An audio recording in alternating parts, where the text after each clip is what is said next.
The scent of bitter espresso and leather polish hung in the air like an unspoken warning.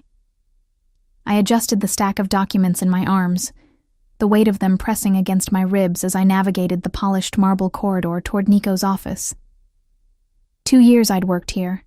2 years of maintaining the perfect facade of professional detachment in a building where every surface gleamed, and every shadow concealed something darker than corporate secrets. My fingers traced the edge of the manila folder absently, a nervous habit I'd developed during my first week, when I realized the conglomerate's legitimate real estate holdings were merely pretty wrapping paper on a very different kind of package. The fluorescent lights overhead cast everything in sharp relief, making the pristine white walls feel clinical, sterile.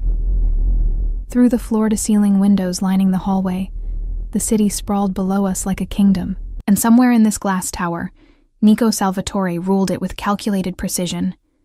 I could hear the low murmur of voices as I approached his office, the heavy door slightly ajar. My sensible heels clicked softly against the floor, a measured rhythm I'd perfected to announce my presence without seeming intrusive. The air conditioning hummed steadily, raising goosebumps along my arms beneath the silk blouse I'd paired with tailored black slacks, my usual armor of professionalism. "The quarterly reports, Mr. Salvatore." I practiced under my breath, rehearsing the neutral tone I'd use. 2 years of working as his executive assistant had taught me that emotion was a liability here, that maintaining distance was survival. I'd watched 3 assistants before me crack under the pressure of his intensity, the weight of what we all pretended not to know. Through the gap in the door, I could see him at his desk, dark hair perfectly styled, the crisp lines of his navy suit jacket emphasizing broad shoulders that spoke of controlled power.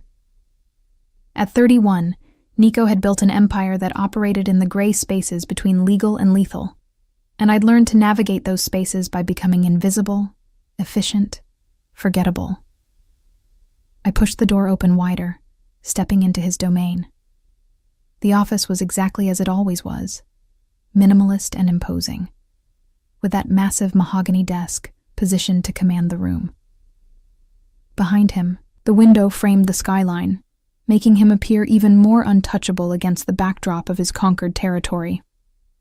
"Mr. Salvatore, the quarterly reports you requested," I said, approaching the desk with measured steps. I kept my eyes on the documents, not on the way his jaw tensed slightly as he reviewed something on his laptop, not on the single silver ring on his right hand that caught the light when he moved. He glanced up briefly, those dark eyes that seemed to calculate the worth of everything they touched, sweeping over me with the same detached assessment he gave every piece of data that crossed his desk. "Leave them here, Mia."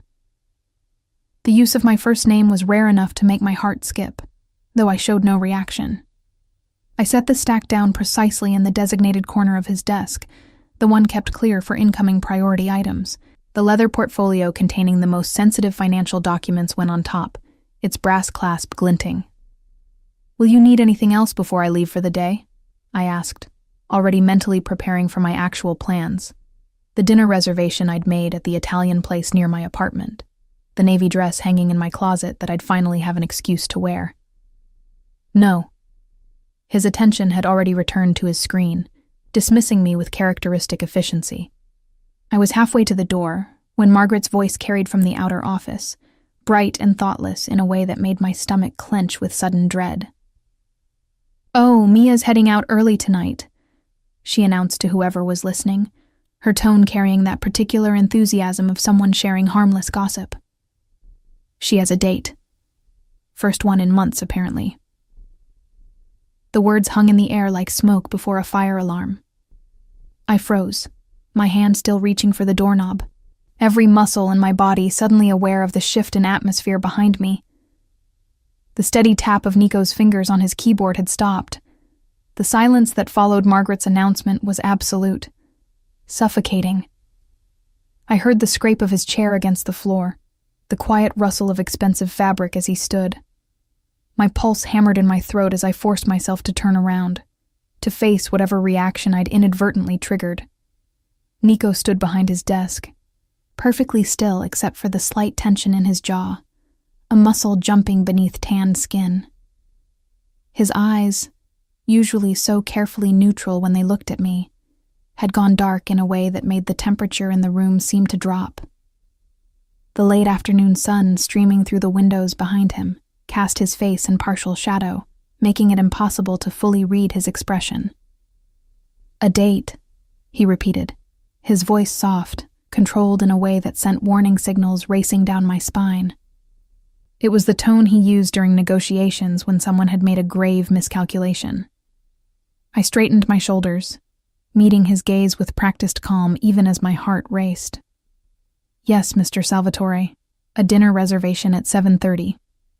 He moved then, coming around the desk with deliberate slowness, each step measured and purposeful. I'd seen him move like this before, when circling a business opponent, when preparing to strike. The space between us diminished with each footfall, until he stood close enough that I could smell his cologne, something expensive with notes of cedar and smoke. "You're not going anywhere." The words were barely above a whisper, but they carried the weight of absolute authority. His hand reached out, fingers closing around my wrist, not painfully, but with unmistakable possession. The heat of his palm against my skin sent unwelcome electricity racing up my arm. I looked down at where he held me, then back up at his face, forcing my expression to remain neutral, even as something dangerous and unwanted coiled in my stomach. "I'm fairly certain my personal time is my own, Mr. Salvatore. Not tonight." His thumb pressed against my pulse point, and I knew he could feel how fast my heart was beating, that my body was betraying the calm I projected. "Cancel it." A laugh escaped me before I could stop it, sharp and disbelieving. "You're joking." Hey, do I look like I'm joking? The question held an edge, his eyes searching my face with an intensity I'd never experienced from him before. Not in 2 years of working side by side, not in countless late nights alone in this office. "You look like you've forgotten which century we're in," I replied, my voice steady, despite the adrenaline flooding my system. I attempted to pull my wrist free, but his grip tightened fractionally. "I don't need your permission to have a social life. You do when it interferes with work." The excuse sounded hollow even as he said it, and we both knew it. "There's nothing on the calendar that requires my presence tonight." I kept my tone professional, clinical, the same voice I used to present quarterly reports. "Unless you're suddenly in need of an assistant at 7:30 on a Friday evening." Something flickered across his face, an emotion I couldn't quite name. Frustration, perhaps, or something more dangerous. His other hand came up, not touching me but close enough that I could feel the warmth radiating from his skin, close enough to be a threat or a promise. "Who is he?" The question came out rough, stripped of the careful control he usually maintained. "None of your business." I met his gaze squarely, refusing to be intimidated even as my pulse raced beneath his fingers. "Just as your personal life is none of mine. Everything about you is my business, Mia." He said my name like a claim, like ownership, and something in his expression had shifted from controlled to barely restrained. "You work for me. You're under my protection." "I'm your assistant," I corrected sharply, "not your property, and I certainly don't need protecting from a dinner date." His jaw clenched, that muscle jumping again. For a moment, I thought he might argue further, might push this confrontation into territory we couldn't come back from. Instead, he released my wrist abruptly, stepping back as if he'd suddenly become aware of how close we stood, how his behavior crossed every professional boundary. "You're right," he said, his voice returning to that carefully modulated tone I knew so well. "My apologies, Miss Chen. Your personal time is your own." But even as he spoke the words, his eyes told a different story.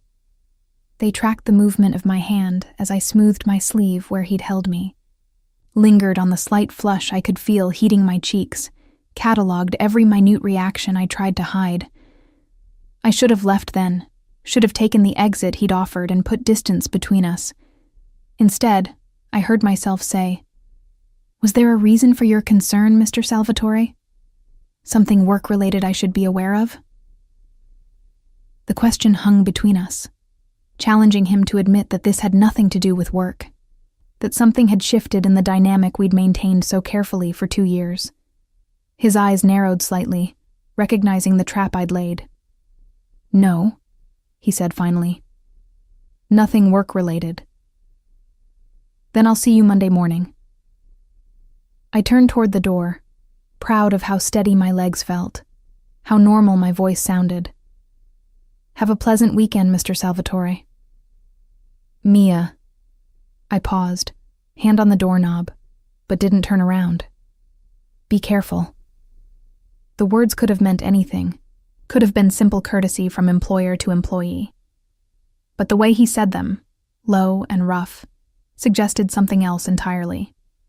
A warning, perhaps, or a promise that this conversation wasn't over. I left without responding, walking past Margaret's desk where she sat oblivious to the scene she'd triggered, her fingers flying across her keyboard as she hummed softly to herself. The elevator ride down felt endless, my reflection in the polished doors showing a composed professional woman, not someone whose wrist still tingled where Nico Salvatore had held it, whose mind was already questioning whether she should cancel that dinner reservation after all. The city sounds rushed in as I exited the building, car horns and distant sirens and the general hum of evening traffic. I pulled out my phone, staring at the reservation confirmation, my thumb hovering over the cancel button. The rational part of my brain insisted I was being ridiculous, that Nico's reaction meant nothing beyond an overbearing boss having a territorial moment. But the racing of my heart suggested something different. Suggested that in that office, something had fundamentally changed between us. That a line had been crossed that couldn't be uncrossed. And standing on the street corner as dusk painted the sky in shades of amber and rose, I realized that the most dangerous thing about Nico Salvatore wasn't his criminal empire or his cold calculations. It was the way part of me had wanted to stay when he told me I couldn't leave. The Italian restaurant was exactly what I'd expected from the reviews: warm lighting and checkered tablecloths, the scent of garlic and tomato sauce heavy in the air. My date, David, sat across from me talking about his work in marketing, his hands gesturing enthusiastically as he described some campaign he'd spearheaded. He was nice, conventionally attractive with sandy hair and an easy smile, exactly the kind of uncomplicated man I should be interested in. Yet, I couldn't stop thinking about the weight of Nico's hand around my wrist. "So then, the client completely changes their mind about the color scheme," David was saying, laughing at his own story. "Can you believe it? 3 weeks of work down the drain." I made an appropriate sympathetic sound, taking a sip of my wine. Through the restaurant window, I could see the street outside, people passing by in the evening light. A black sedan with tinted windows idled across the street, so unremarkable it should have been invisible. Should have been. But I'd learned to notice things in 2 years of working for Nico Salvatore. Learned to spot the security details that seemed like ordinary pedestrians, the expensive cars that appeared too frequently in the wrong neighborhoods, the men in suits who watched without seeming to watch. The sedan had been there when we arrived. Still there now, 30 minutes later. "Mia, did you hear what I said?" I forced my attention back to David, who was looking at me with slight concern. "I'm sorry. Long week. You were saying?" He smiled, reaching across the table to cover my hand with his. The gesture was sweet, meant to be comforting. All I could think about was how different it felt from Nico's grip, lacking that electric current that had raced up my arm despite my better judgment. "I was asking if you wanted to share the tiramisu," David said. "Unless you're ready to call it a night?" Part of me wanted to say yes, to end this date that had felt wrong from the moment I walked out of the office. But stubbornness, the same trait that had kept me working for Nico when 3 assistants before me had quit, made me shake my head. Tiramisu sounds perfect. We shared dessert, David continuing to talk while I provided encouraging responses at appropriate intervals. I'd perfected this skill over the years, the art of seeming engaged while my mind worked through other problems. Like why Nico had reacted the way he did. Like whether that sedan outside was actually his security or my paranoia running wild. When the check came, David insisted on paying despite my protest. We stepped out into the cooling evening air, the city settling into its nighttime rhythm. The sedan was gone, I noted with a mixture of relief and something that might have been disappointment. "Can I walk you home?" David asked, his hands in his pockets, shoulders slightly hunched against the breeze. "Or get you a cab?" "I'm actually just a few blocks away," I said, which was true. "But thank you for dinner. It was lovely." He smiled, leaning in for what was clearly meant to be a goodnight kiss. I turned my head at the last second, his lips landing on my cheek instead of my mouth. Disappointment flickered across his face, but he recovered quickly. Maybe we could do this again sometime. "Maybe," I said non-committal. "Have a good night, David." I walked away before he could press for a more definite answer, my heels clicking against the pavement as I headed toward my apartment. The streets were well lit, busy enough with Friday night foot traffic that I should have felt safe. Should have. But I couldn't shake the feeling of being watched. 3 blocks from my building, I heard the footsteps behind me. Heavy, deliberate, matching my pace too precisely to be coincidental. My hand tightened on my purse strap, mind racing through options. Run? Scream? Duck into one of the still-open shops? The footsteps quickened. So did my pulse. Then a familiar voice cut through my rising panic. "Miss Chen." I spun around to find Marco, one of Nico's security detail, standing several feet behind me. He was built like a wall, with a shaved head and the kind of face that suggested he'd seen things most people only had nightmares about. In the 2 years I'd worked for Nico, Marco had been a constant presence, the shadow that followed his boss everywhere. "Marco." I pressed a hand to my chest, feeling my heart hammering beneath my palm. "You scared me half to death. My apologies." He didn't sound particularly apologetic. "Mr. Salvatore asked me to ensure you got home safely." Of course he had. I felt anger spike hot and sudden in my chest, mixing dangerously with something that felt too much like pleasure at his concern. "I don't need an escort," I said sharply. "And you can tell Mr. Salvatore that his interference in my personal life is unwelcome and inappropriate." Marco's expression didn't change. "I'll be sure to relay your message, miss, after I see you safely to your door." There was no point arguing with Marco. He had his orders, and arguing with him would be like arguing with a brick wall, equally productive and twice as frustrating. I turned on my heel and continued walking, acutely aware of his presence several paces behind me. My apartment building was a modest walk-up in a decent neighborhood. Nothing like the luxury condos some of Nico's other executives lived in. I'd chosen it for its anonymity, its distance from the world Nico inhabited. Fat lot of good that had done me. At my building's entrance, I turned to face Marco. "You've completed your mission. I'm home safe. You can report back to your boss that his assistant didn't get murdered on her way home from a date." Something that might have been amusement flickered across Marco's face. "Have a good evening, Miss Chen." I watched him walk back toward the street where, sure enough, a black sedan waited. Not the same one from outside the restaurant, but close enough. The window rolled down as Marco approached, and even in the dim street lighting, I could see the figure in the back seat. Nico. Our eyes met across the distance, and even from here, I could feel the weight of his gaze. He'd been there the whole time, watching, making sure I was safe. The realization sent conflicting emotions warring in my chest, anger and confusion, and something dangerous that made my breath catch. He raised one hand in a gesture that could have meant anything, acknowledgement or apology, or simple goodbye. Then the window rolled up and the sedan pulled away, leaving me standing on my doorstep with my heart racing and my mind reeling. Inside my apartment, I kicked off my heels and collapsed onto my couch, the events of the evening playing on repeat in my head. Nico's hand on my wrist, his voice saying, "You're not going anywhere." The black sedan outside the restaurant. Him waiting to make sure I got home safe. This was bad. This was crossing every professional boundary that kept my job functional and my life uncomplicated. I should be furious, should be drafting my resignation letter, should be making plans to put as much distance as possible between myself and Nico Salvatore. Instead, I found myself touching my wrist where he'd held me, remembering the heat of his palm, the intensity in his eyes when he told me to cancel my date.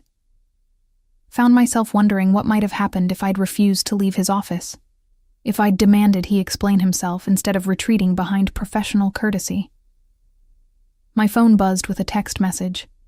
Unknown number, but I knew who it was even before I opened it. "Did you have a pleasant evening?"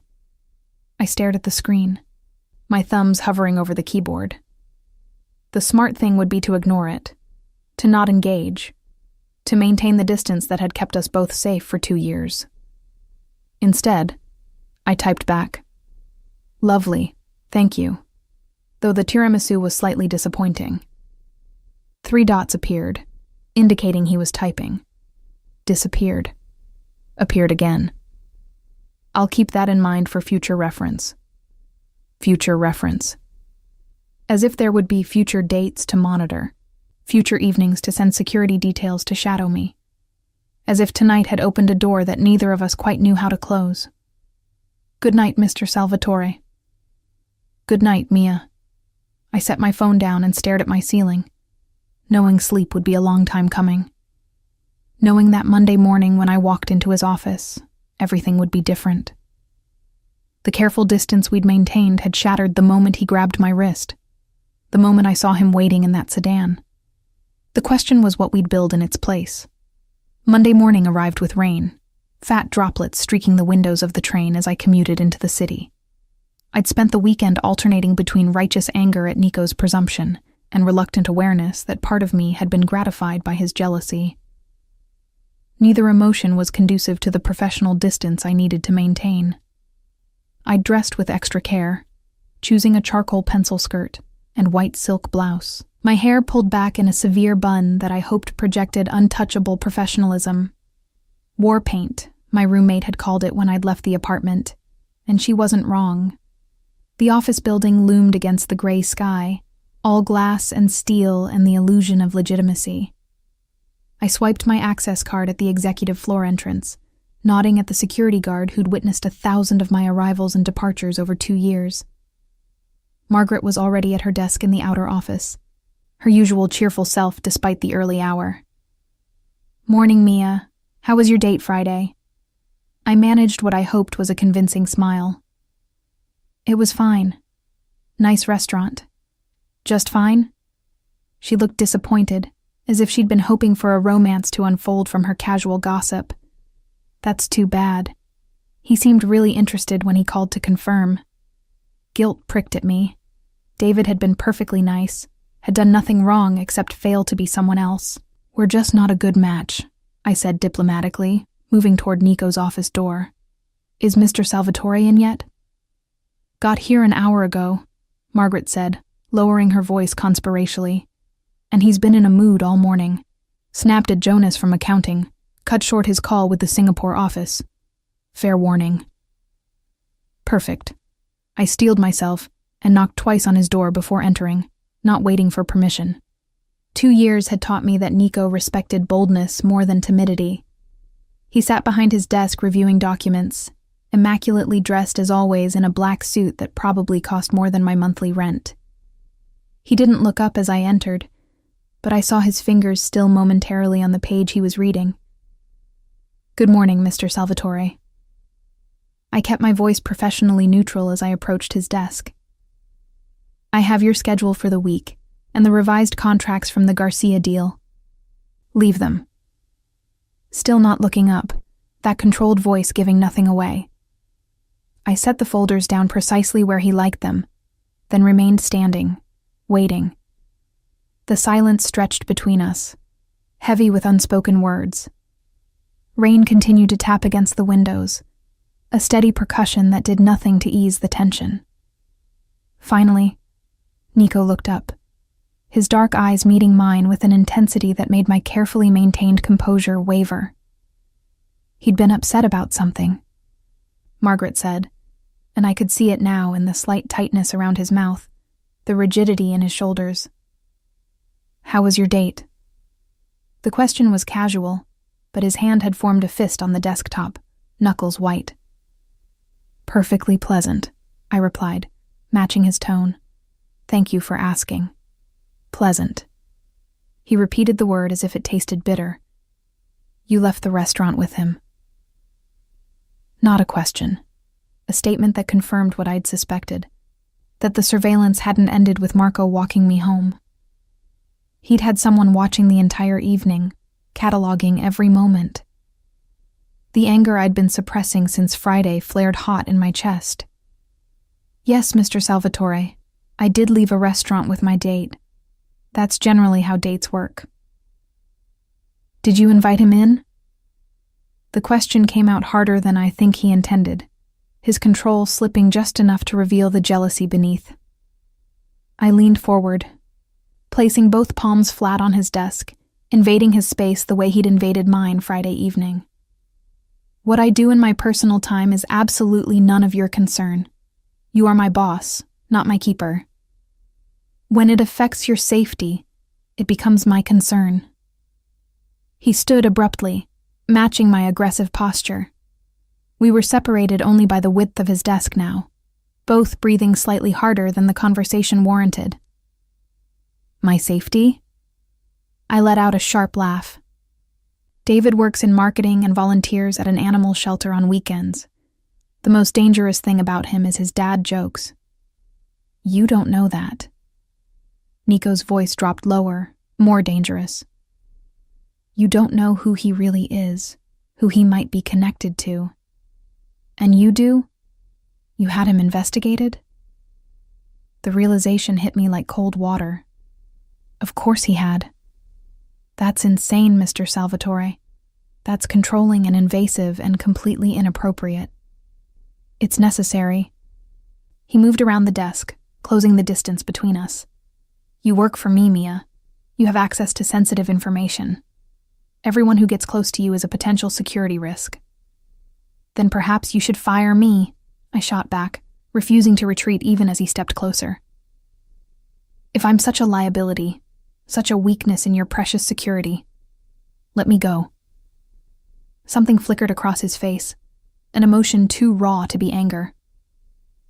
"I can't." "Can't or won't," I challenged, tilting my chin up to maintain eye contact.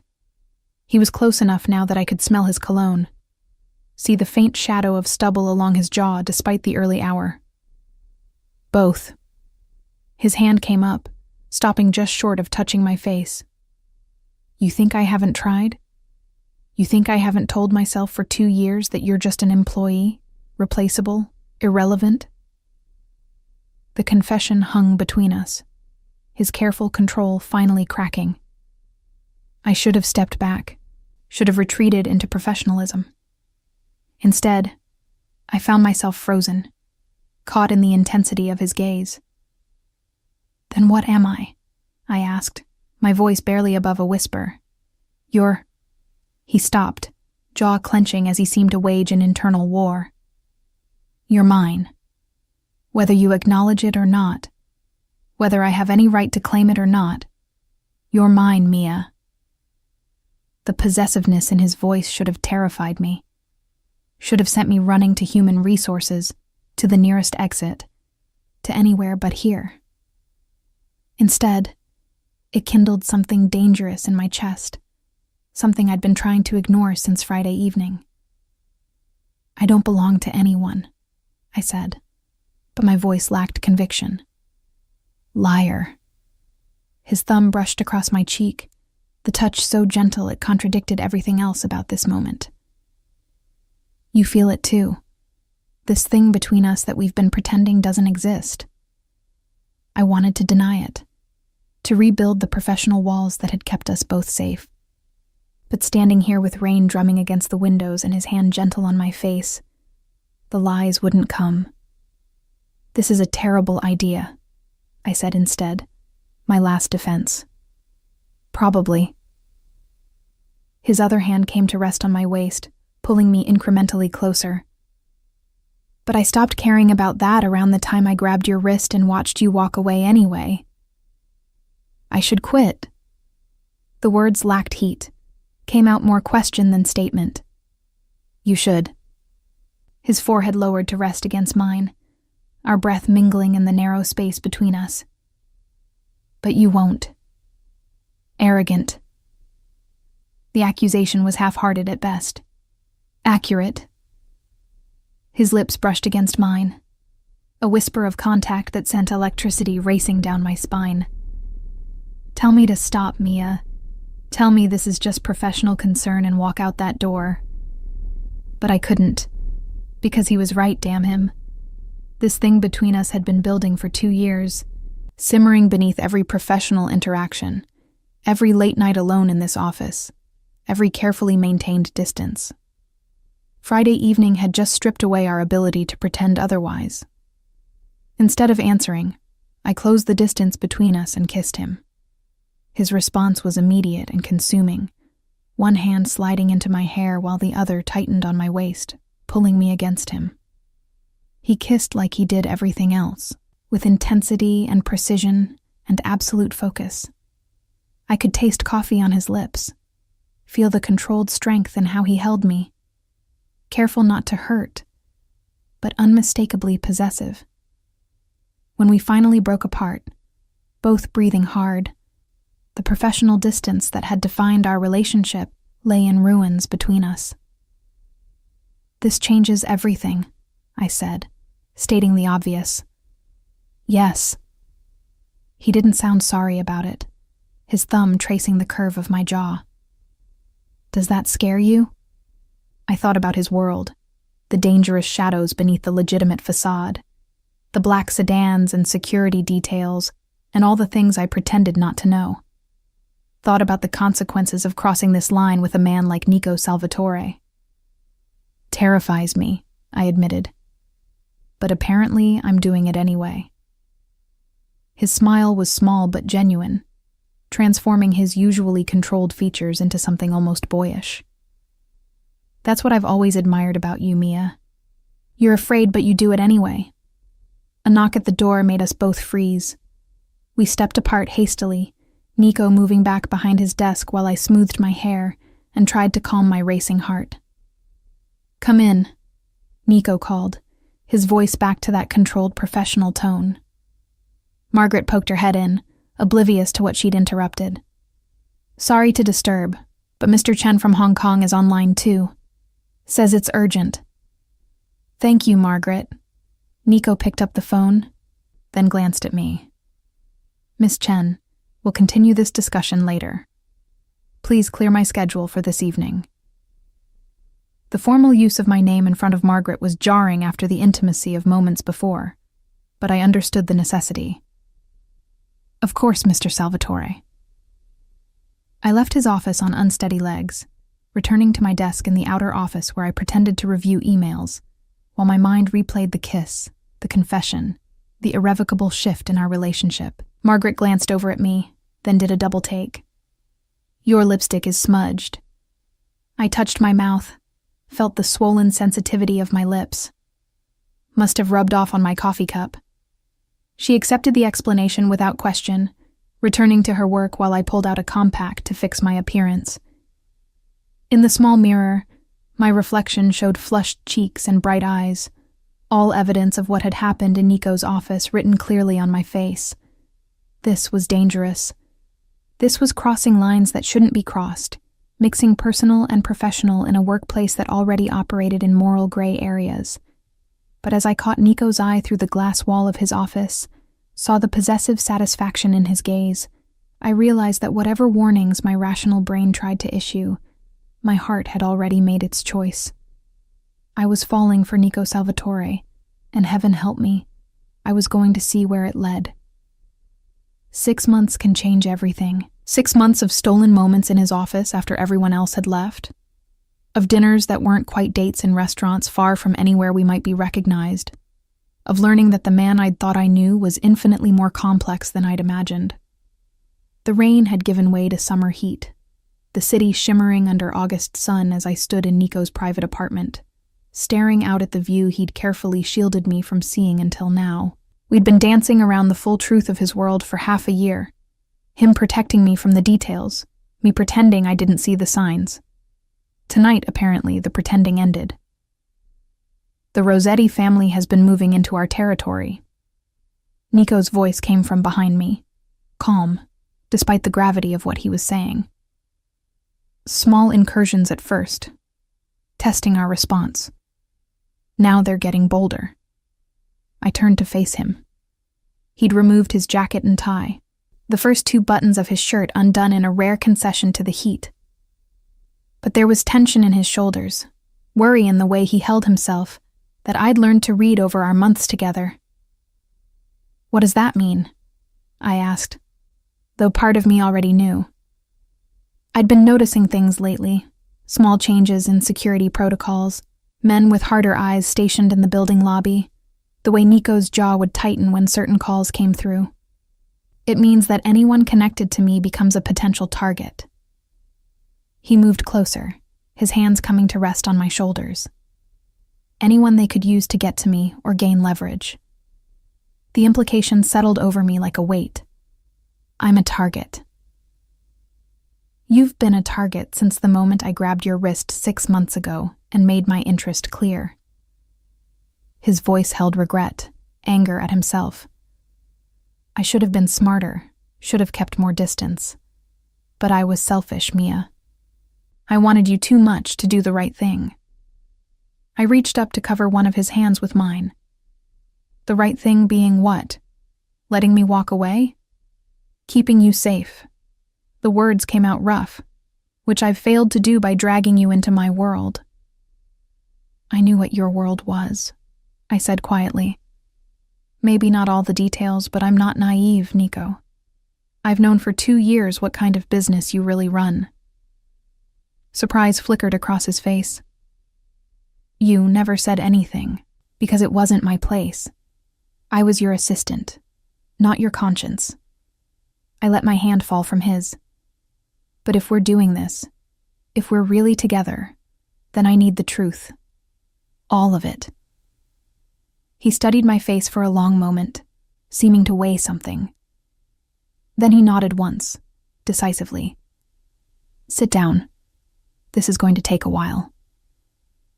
What followed was a masterclass in the structure of organized crime, delivered in Nico's precise, analytical way. He explained the legitimate businesses that served as fronts, the network of relationships built on favors and fear, the careful balance of power that kept violence mostly theoretical rather than actual. It's not what movies make it out to be, he said, standing by the window with a glass of whiskey. Most of what I do is business, just business that operates outside legal frameworks. Protection, gambling, some controlled substances. I have rules, lines I won't cross. Like what? I asked, needing to know where his boundaries lay.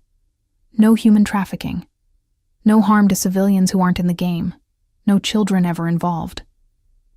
His voice hardened on the last point. Those are absolutes. Anyone in my organization who violates them answers to me personally. It should have been cold comfort, this code of ethics within criminality. But knowing Nico had lines, had principles he wouldn't violate even for profit, mattered more than I could explain. And the Rossetti family? I prompted. They have different rules. Or rather, no rules at all. He drained his glass, set it down with controlled precision. Which is why this situation is escalating toward violence. The word hung in the air between us, heavy with implication.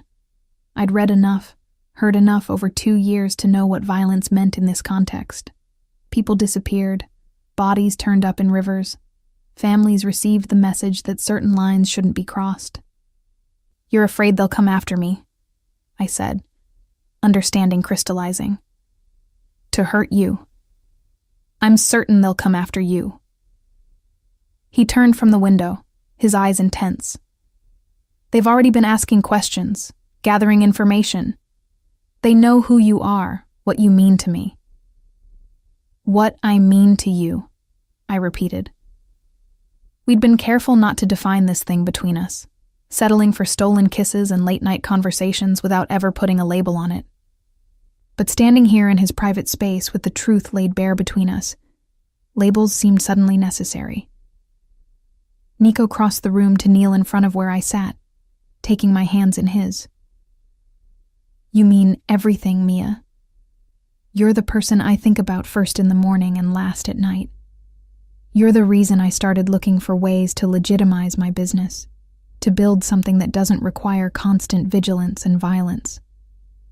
My breath caught at the confession. "You're going legitimate?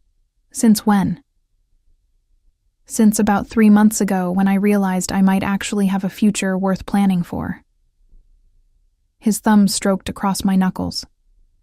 "It's a slow process, but I've been transitioning operations, selling off the riskier ventures, reinvesting in legal enterprises." "Because of me?" The responsibility of that felt enormous. "Because of us." He leaned forward to rest his forehead against our joined hands. "I want to build something real, Mia. Something that doesn't require you to pretend not to know what I am. That doesn't put you at risk every time you walk out your door." I freed one hand to touch his face, feeling the tension in his jaw.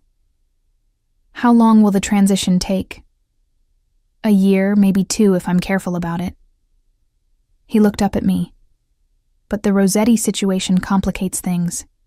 They see my withdrawal from certain operations as weakness, an opening to take over." "So you're caught," I said, understanding the impossible position. "If you don't push back, they'll see you as weak. But if you do push back, it means violence." "Exactly." He rose to sit beside me, one arm going around my shoulders. "Which is why I need you to consider leaving the city for a while, just until this is resolved." I pulled back to look at him directly. "Running away, you mean?" "Staying safe," he corrected. "I have a property upstate, secure, comfortable. You could work remotely, stay in touch via encrypted communications. While you deal with the threat." It wasn't a question. "While I protect what's mine." The possessiveness was still there in his voice, that claim of ownership that should have bothered me more than it did. "I can't focus on the business if I'm worried about your safety every second." I stood, needing space to think clearly without his proximity clouding my judgment. "Let me get this straight. You want me to hide while you handle a turf war with a crime family that has no rules and no conscience?" "When you say it like that, it sounds unreasonable," he said with a slight smile that didn't reach his eyes. "It is unreasonable." I turned to face him. "I'm not going to hide in the countryside while you put yourself at risk. That's not how this works." "Then how does it work, Mia?" He stood as well, frustration finally breaking through his controlled facade. "Because from where I'm standing, keeping you alive is my top priority. And you being stubborn about it doesn't change that." "No, your top priority is handling this situation," I countered. "And you can't do that effectively if you're worried about me. So what if, instead of hiding, I learned to protect myself?" He stared at me as if I'd suggested something absurd. "Protection training takes months, years, to be effective. Then we start now." I moved closer, refusing to back down. "Teach me, or have someone teach me. Show me how to spot threats, how to react if something happens.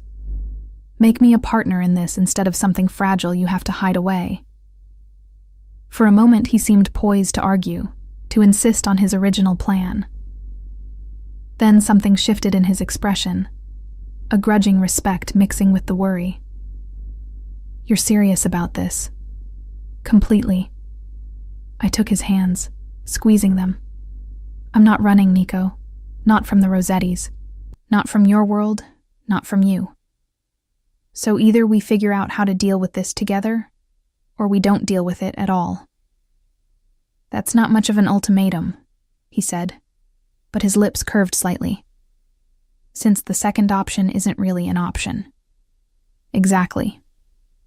I rose on my toes to kiss him, brief but firm. So when do we start? You realize what you're agreeing to, he said seriously. This isn't just self-defense classes. It's learning to think like someone who might want to hurt you, to be constantly vigilant, to see threats everywhere. I've been working in your office for 2 years, I reminded him. I've already learned to see threats everywhere. That surprised a genuine laugh out of him, the sound warming something in my chest. Fair point. All right, Mia. We'll do this your way. But you follow my lead on security protocols, no arguments. I can live with that. I hesitated, then asked the question that had been building since he started this conversation. Are you going to have to kill people? To resolve this?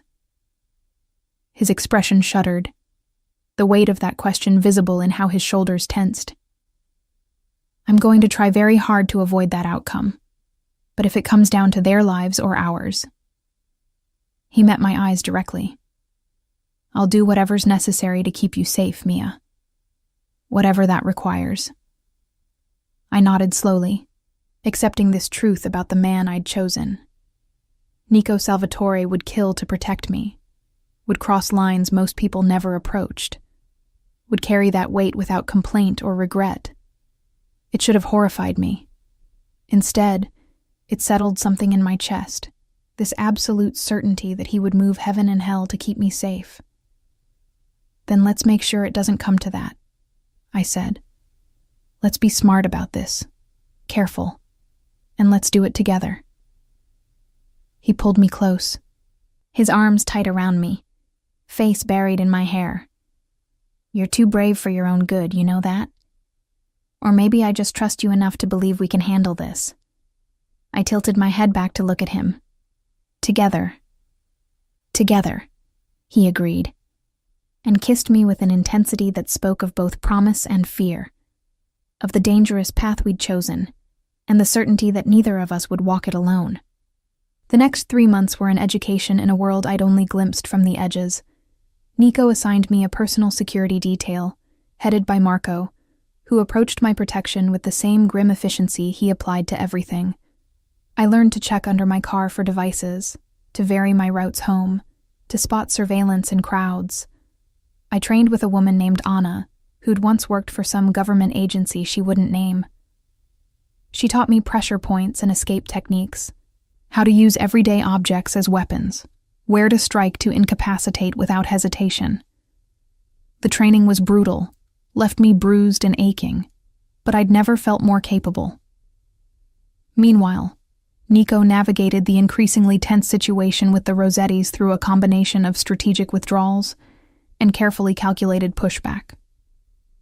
I watched him orchestrate moves and counter-moves like chess pieces, always 3 steps ahead of everyone else in the game. But the strain was showing. He slept less, smiled rarely, carried tension in his shoulders that wouldn't ease even when I tried to massage it away. The transformation of his empire from criminal to legitimate was proving more complicated than he'd anticipated, leaving him vulnerable in ways that the Rossettis were quick to exploit. Another warehouse hit, he said one October evening, staring at his phone with controlled fury. That's the 3rd this month. I set down the security protocols I'd been reviewing and moved to stand behind where he sat at his desk. My hands went to his shoulders, feeling the knots of tension beneath expensive fabric. Can you trace who leaked the location? I asked, already knowing the answer would complicate things. I have suspicions. His hand came up to cover one of mine. But proving it without starting a war inside my own organization is tricky. I'd learned enough over the months to understand the delicate balance he maintained. Loyalty bought through a mixture of respect, fear, and genuine care for his people. Accusing someone without proof could fracture that loyalty, create openings for the Rossettis to exploit. What if we fed different information to different people? I suggested. the strategy coming from my crash course in security thinking. See which version gets leaked. He turned in his chair to look at me, surprise, and something like pride in his expression. That's actually brilliant. Create a controlled leak to identify the source. I have a good teacher. I smiled, bending to kiss the top of his head. But Nico, we can't keep playing defense forever. Eventually, something has to give. I know. He pulled me around to sit on his lap, his arms encircling my waist. I'm working on it. There's someone I've been in contact with, someone with authority over the Rossettis. If I can arrange a meeting, negotiate a settlement. He trailed off, but I heard what he wasn't saying. Such a meeting would be dangerous, a potential trap. The Rossettis had already proven they didn't respect traditional rules of engagement. When? I asked simply. 3 days from now. Neutral location. Both sides agree to limited security only. His hand came up to cup my face. You'll stay here, in the penthouse. Marco and his team will have the building locked down. I started to argue, then stopped. This was the compromise we'd agreed on. Him trusting me to handle myself, me trusting his judgment on when situations were too dangerous. A meeting with the Rossetti leadership definitely qualified. Promise me you'll be careful, I said instead, pressing my forehead to his. I promise. He kissed me gently, then deeper, with an urgency that spoke to his own fears about the meeting. And when this is over, when we've dealt with this threat, I'm taking you somewhere far away for at least a week. No security details, no business calls, just us. Is that a promise too? I asked against his lips. It's a vow. We stayed like that for a long moment, holding each other in the quiet of his office while the city sparkled below us. I'd come so far from the assistant who'd tried to maintain professional distance, who'd thought keeping my head down would keep me safe. Now I was learning to fight, to think strategically, to exist in Nico's world, not as a liability, but as a partner. The 3 days before the meeting passed in careful preparation. Nico implemented my controlled leak strategy, feeding different warehouse locations to 5 different people in his organization. When the Rossettis hit the one provided to Vincent Cardosi, a captain Nico had suspected for months, the betrayal was confirmed. I watched from security footage as Nico confronted Vincent in one of their legitimate office buildings, the conversation too quiet to hear, but the outcome clear. Vincent walked out pale and shaking, immediately flanked by 2 of Nico's men. He'd be dealt with, though I didn't ask for specifics. Some details of Nico's world I'd decided were better left unknown. The morning of the meeting arrived with autumn rain, the same weather that had marked the day 6 months ago when everything between us had shifted. Nico dressed in one of his impeccable suits, checking the concealed holster at the small of his back with practiced ease. The agreement is no weapons, I reminded him from where I sat on the bed, watching his preparations. The agreement is, they don't see weapons, he corrected, adjusting the jacket to ensure the gun didn't show. There's a difference. Marco appeared in the doorway, similarly dressed, his presence somehow both reassuring and ominous. Car's ready, boss. Team's in position at the meet point. Nico turned to me, crossing the room in long strides.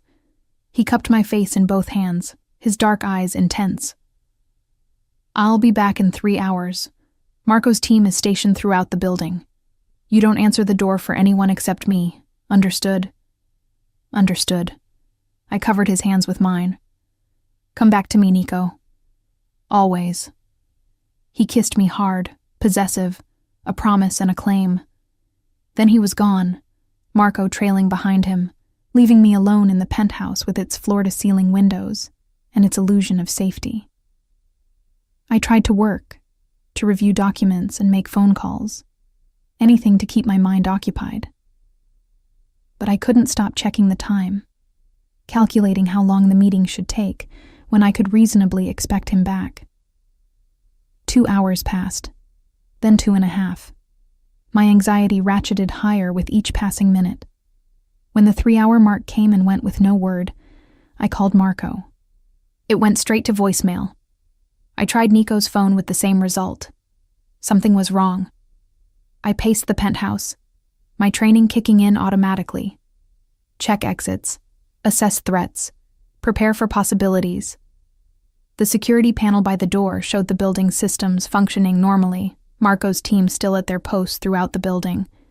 But Nico should have been back by now, should have called. The phone rang, an unfamiliar number. I grabbed it desperately.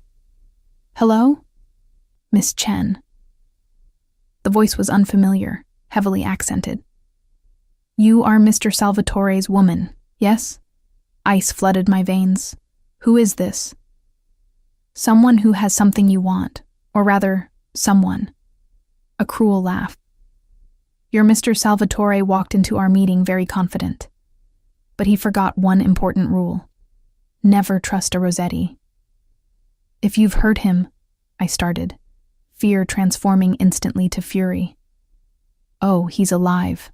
For now. The voice took on a mocking tone. Whether he stays that way depends on you, Miss Chen. We need to meet, you and I, to discuss terms. I'm not making deals with you, I said, forcing my voice to remain steady even as my mind raced through options. Then Mr. Salvatore dies. Slowly, painfully, while you're safe in his penthouse. A pause. But I think you care too much to let that happen. I think you'll come to the address I'm about to give you. Alone. Within the hour. And then what? You kill us both? I was stalling, already moving toward where Nico kept emergency supplies.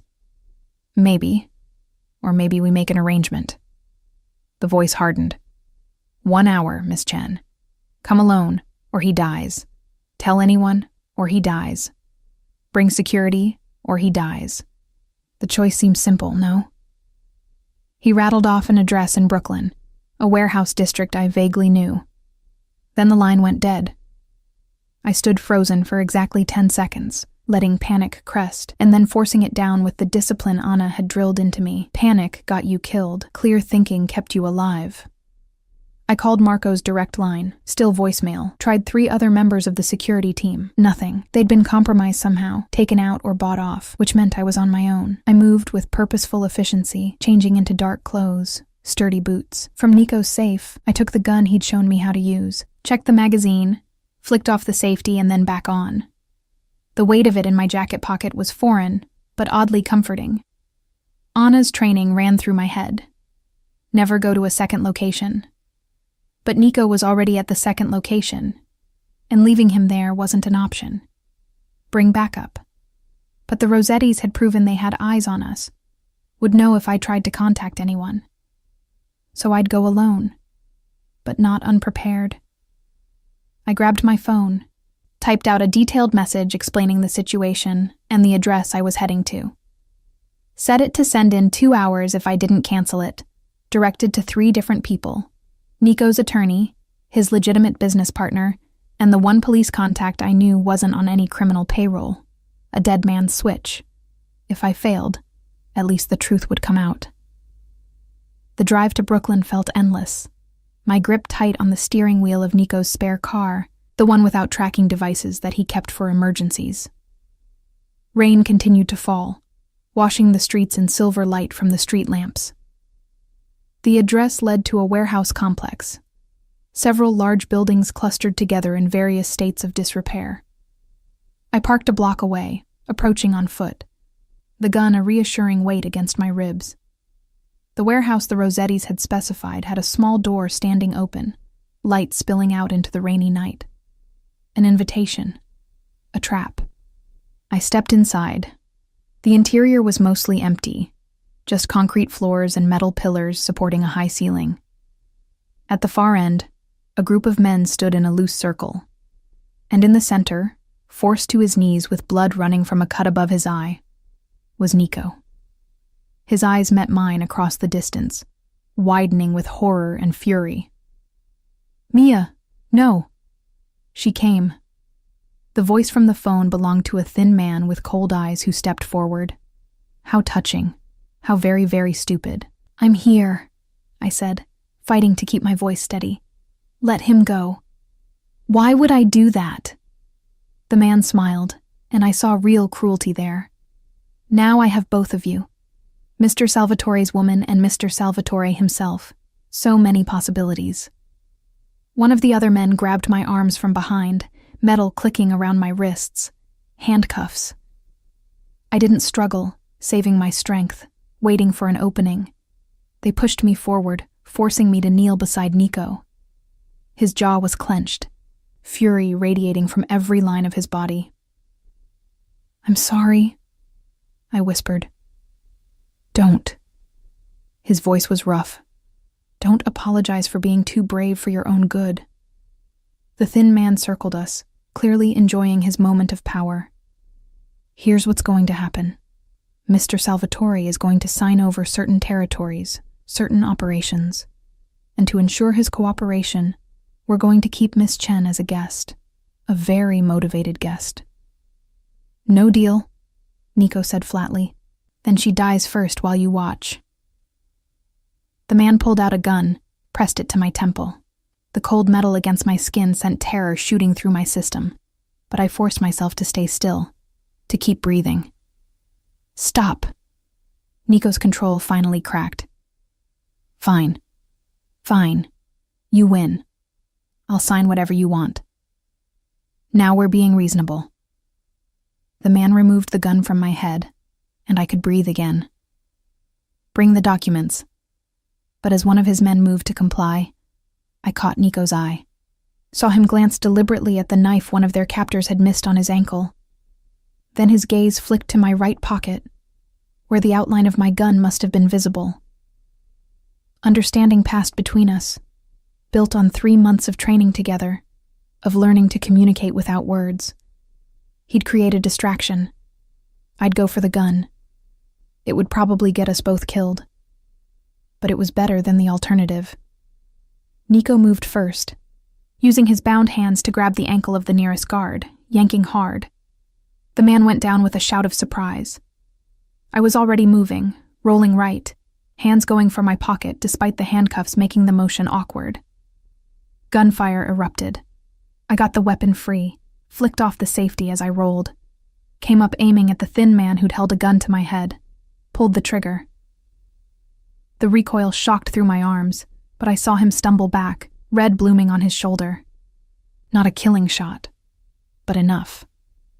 I swung toward the next target, but Nico was already moving, the ankle knife now in his bound hands, taking down the guard he'd tripped with brutal efficiency.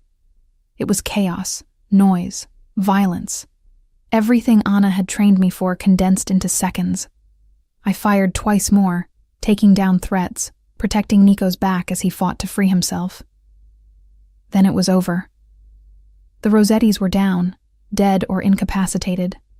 The warehouse filled with gun smoke and the ringing aftermath of shots. Nico stumbled toward me, blood on his shirt, though I couldn't tell if it was his or someone else's. "Keys," he gasped. "One of them has keys for the cuffs." I found them on the body of a guard I'd shot, my hands shaking so badly it took 3 tries to unlock Nico's cuffs. Once free, he took the keys and unlocked mine, then pulled me against him, his arms crushing me close. "You weren't supposed to come," he said into my hair, anger and relief mixing in his voice. "I know." I was shaking now, adrenaline giving way to shock. But I did anyway. Sirens wailed in the distance, growing closer. Someone must have reported the shots. Nico pulled out his phone, made a call. "It's done. Brooklyn warehouse, address I'm sending now. Clean up crew and legal team immediately." When he hung up, he cupped my face in both hands. "You killed people tonight, Mia. To save me." I know. The weight of that was starting to settle, the reality of what I'd done. I'll have to live with that. We both will. He kissed my forehead, gentle despite the violence we'd just survived. But we'll live. That's what matters. The next hours passed in a blur of police statements, lawyers who'd clearly dealt with this kind of situation before, and Marco showing up pale and furious, explaining he'd been drugged. The whole security team had been. The Rossetti's reach more extensive than anyone had known. By dawn, Nico and I sat in his penthouse as rain continued to fall, wrapped in blankets despite the heat, processing everything that had happened. "The Rossetti leadership is dead," Nico said quietly. "What's left of their operation will collapse or be absorbed. It's over." "Is it?" I asked, leaning against his shoulder. "There'll always be someone else, another threat." "Maybe." He pulled me closer, but I meant what I said about going legitimate. "After tonight, I'm done, Mia. No more gray areas, no more violence. I'll finish the transition, sell off everything that isn't clean, and build something real." "That will take time," I pointed out. "About 2 years, I estimate." He tilted my face up to look at him. "Think you can put up with me that long?" "Only if you can put up with me." I managed a smile despite the exhaustion, the lingering shock. "I'm apparently terrible at following orders." "You're perfect at following your instincts," he corrected, "even when they lead you into danger to save someone you love." Love. The word hung between us, finally spoken after months of dancing around it. "I do," I said simply. "Love you, I mean." "I know." His smile was soft, genuine. "You came into a warehouse full of armed men because of it. I can't think of better proof." We sat in silence as dawn painted the sky in shades of rose and gold. 2 people who'd survived the impossible, who'd fought and killed to protect each other, who'd emerged on the other side forever changed but somehow still together. The path ahead wouldn't be easy. I'd have to process what I'd done, the lives I'd taken. Nico would have to navigate the treacherous transition away from his criminal empire. We'd both have to learn how to exist in a world where the immediate danger had passed, where our relationship could be normal rather than forged in crisis. But standing there with his arms around me as a new day began, I knew we'd figure it out. Together. Just like we'd figured out everything else. Because that's what people do when they love each other enough to face down impossible odds, to change their entire world, to become something neither of them had expected. They survive, they adapt, and they build something worth surviving for. 2 years later, I stood in the same penthouse wearing a different expression, a different life written in the confident way I carried myself. The transformation of Nico's empire was complete. The last of the criminal operations sold off or dissolved, replaced by legitimate businesses that actually generated honest profit. It had been harder than either of us anticipated. Some of his people had refused to transition, choosing to join other organizations rather than go straight. Others had struggled with the change, needing training and support to operate in the legal world. But Nico had managed it with the same strategic brilliance he'd applied to his criminal enterprise, finding places for loyal people who wanted to change, cutting ties firmly with those who didn't. I'd left my position as his assistant 6 months after the warehouse, the conflict of interest too obvious once our relationship became public knowledge. Instead, I'd completed my degree in criminal justice, using my unique insider perspective to understand both sides of the law. Now, I consulted for prosecutors trying to understand organized crime structures, helping build cases against people like Nico had been. It was strange work, using knowledge I'd gained from loving a criminal to help bring down others. But Nico supported it, saw it as part of his own redemption. "You ready?" His voice came from behind me, and I turned to find him in the doorway, looking every inch the legitimate businessman in a tailored suit. Almost. I checked my appearance in the mirror one last time, smoothing the simple white dress I'd chosen for today. Just nervous. "About marrying me or about your mother meeting me?" He crossed to stand behind me, his hands resting on my shoulders. "Both," I admitted. We'd kept our relationship relatively private over the past 2 years, focusing on the work of transformation rather than public declarations. Today's small ceremony would change that, would make us officially, legally bound together. Your mother will love me, he said with confidence I didn't quite share. I'm respectable now. Boring even. I laughed despite my nerves. You'll never be boring, Nico Salvatore. Nico Salvatore Chen, he corrected, reminding me we'd agreed to hyphenate our names. A small gesture, but one that mattered, showing this was a partnership of equals. The ceremony was small, just immediate family, and a handful of close friends gathered in the penthouse. My mother, who'd been skeptical of Nico when I first told her about him, had slowly warmed as she saw how he looked at me, how he'd changed his entire life to be someone worthy of that look. Marco stood as Nico's best man, the big man looking uncomfortable in formal wear, but genuinely happy for his boss, his friend. Anna was there too, the woman who'd taught me to survive, now teaching self-defense to women escaping dangerous situations. As I exchanged vows with Nico, promising to love and support each other through whatever challenges lay ahead, I thought about the journey that had brought us here. From that first moment in his office when he'd grabbed my wrist and told me I wasn't going anywhere, through the danger and violence and impossible odds we'd faced, to this moment of peace and promise. I love you, he said, when it was time for his vows, his voice steady and sure. You made me want to be better, to build something worth having rather than taking. You saw the man I could be and refused to accept anything less. I love you, I replied, my voice catching with emotion. You taught me to be brave, to fight for what I wanted, to never settle for safe when I could have extraordinary. You became someone worthy of love, and I'm honored to give you mine.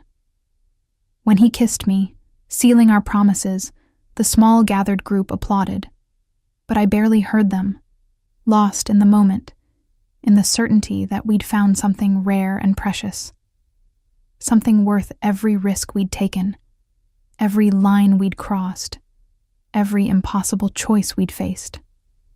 That night, alone in the penthouse after everyone had left, Nico pulled me onto the couch where I'd once sat as his assistant, carefully maintaining professional distance. You know what I was thinking that day? He asked, his fingers playing with my wedding ring.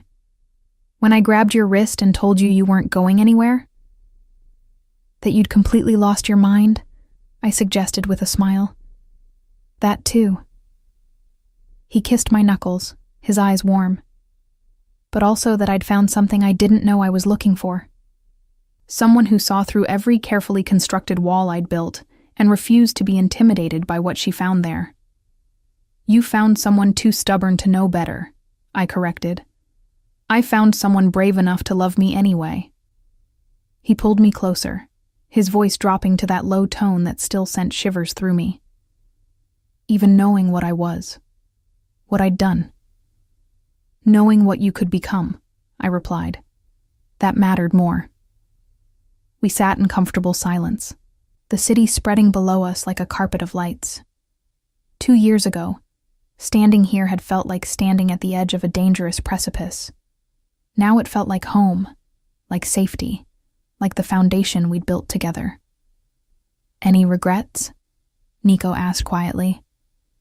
I thought about it honestly, about the violence I'd witnessed and participated in, the moral lines I'd crossed, the way loving him had transformed me from a quiet assistant into someone capable of fighting for what she wanted. None, I said finally, meaning it completely. You? Only that I didn't grab your wrist sooner. He smiled against my hair. Think of all the time we wasted trying to maintain professional distance. That was you maintaining distance, I pointed out.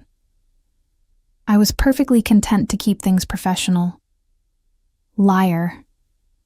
His hand found mine, lacing our fingers together. You wanted this as much as I did. You were just smarter about hiding it. One of us had to be smart about it, I teased. Since you apparently decided possessive jealousy over a dinner date was the way to go. Best decision I ever made, he said unrepentantly. since it got you to finally look at me as something other than your boss. We stayed like that, as the city transitioned from evening to night. Two people who'd taken the hardest possible path to each other, but had emerged stronger for it. Our future wouldn't be without challenges. Nico's past would occasionally surface, requiring careful navigation.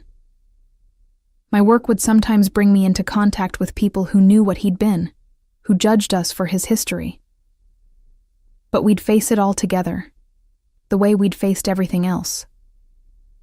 With honesty, with courage, and with the absolute certainty that what we'd built was worth protecting. "I love you, Mrs. Salvatore Chen," Nico murmured, as sleep started to claim us both. "I love you too," I replied, safe in his arms, in the life we'd fought so hard to build. My reformed criminal, my partner, my home. And in the quiet of that moment, with rain beginning to fall again outside the windows, I knew that despite all the unlikely twists that had brought us here, this was exactly where I was meant to be. With the man who'd once told me I wasn't going anywhere, and who'd proven it by becoming someone I never wanted to leave. 5 years.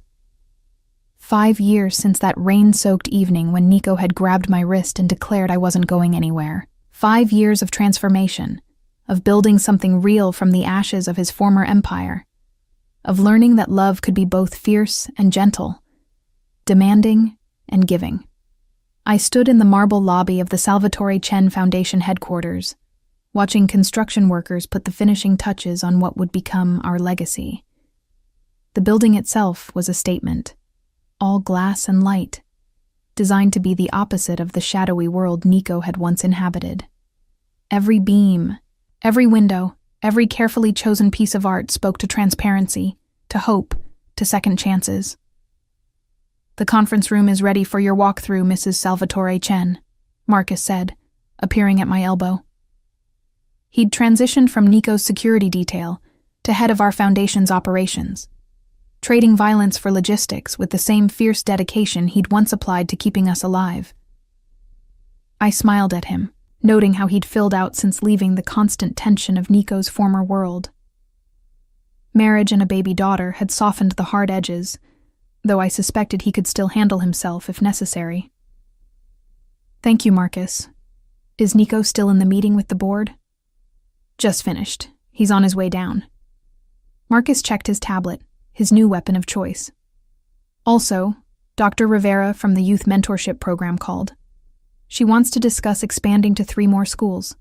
Pride swelled in my chest. The mentorship program had been my idea, pairing at-risk youth with professionals who'd once walked similar paths. Former gang members turned business owners, ex-convicts who'd rebuilt their lives, people like Nico who understood the allure of easy money and the harder road of going legitimate. "Tell her I'll call her back within the hour," I said, making a mental note. "And make sure the press packet for tomorrow's opening ceremony includes the statistics on our job placement rate. 87% is something worth highlighting." "Already done." Marcus grinned. "You've taught me well." I laughed, remembering the early days when Marcus had looked at spreadsheets like they were written in ancient Greek. "You were motivated, learning foundation management, or going back to standing in lobbies looking intimidating." "I like spreadsheets better than bullets," he said simply. "My daughter likes having a father who comes home every night."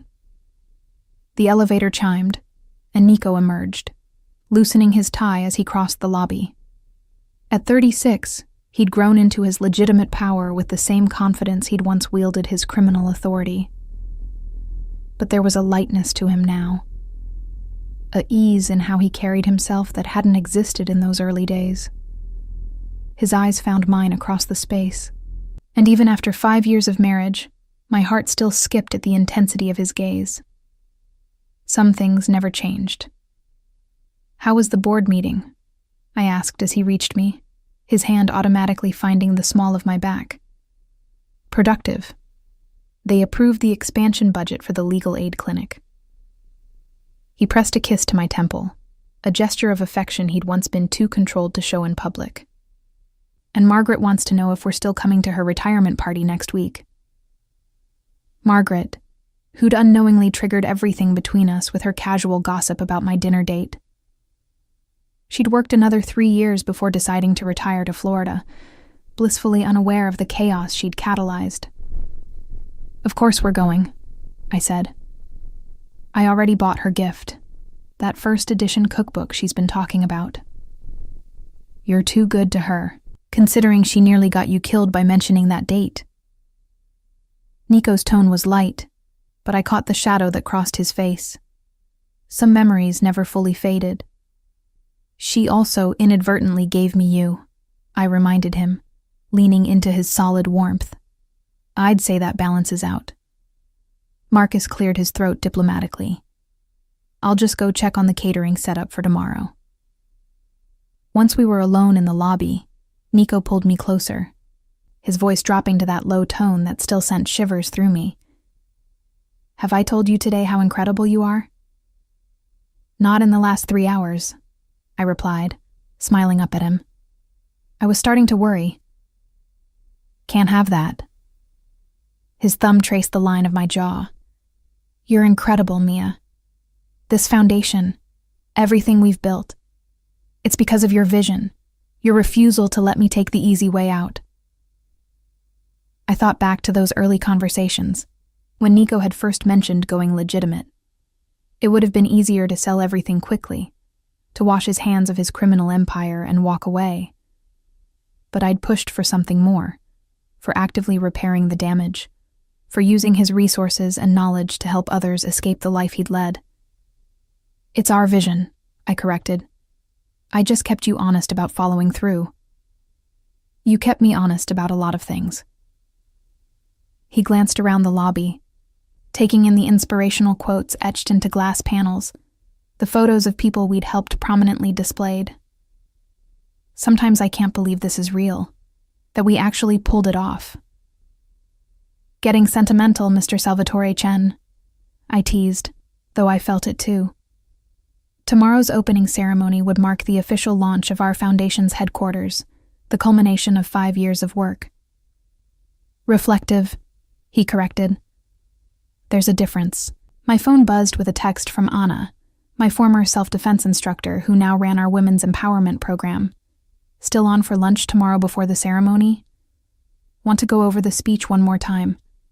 I texted back confirmation, then looked up to find Nico watching me with that soft expression he reserved for moments when he thought I wasn't looking. "What?" I asked, just thinking about how far we've come. He took my hand, his thumb brushing over the wedding band that matched his. "Remember when you were terrified to be seen with me in public?" "I was terrified of a lot of things back then," I admitted. "Of your world, of the danger, of how much I was already falling for you, despite every logical reason not to." "And now?" I considered the question seriously. "Now I'm still cautious about certain things. We've made enemies in the process of shutting down operations, people who lost money when you went legitimate. And there are always those who resent success they didn't earn themselves." "But," he prompted, hearing the unspoken word. "But I'm not afraid anymore. Not of being with you, not of the foundation's visibility, not of building something that matters." I squeezed his hand. "We survived the worst already. Everything else is just details." A commotion at the entrance drew our attention. A young woman, maybe 22 or 23, stood arguing with the security guard, her voice rising with frustration. "I'm telling you, I need to see Mrs. Salvatore Chen. It's important." I recognized the desperation in her voice, had heard it countless times from the people who came to our foundation seeking help. I crossed the lobby before Nico could stop me. "I'm Mia Salvatore Chen," I said gently. "How can I help you?" The woman turned, relief flooding her features. She was thin, with dark circles under her eyes and the kind of exhaustion that went bone deep. "My brother, he got caught up with some people. Bad people.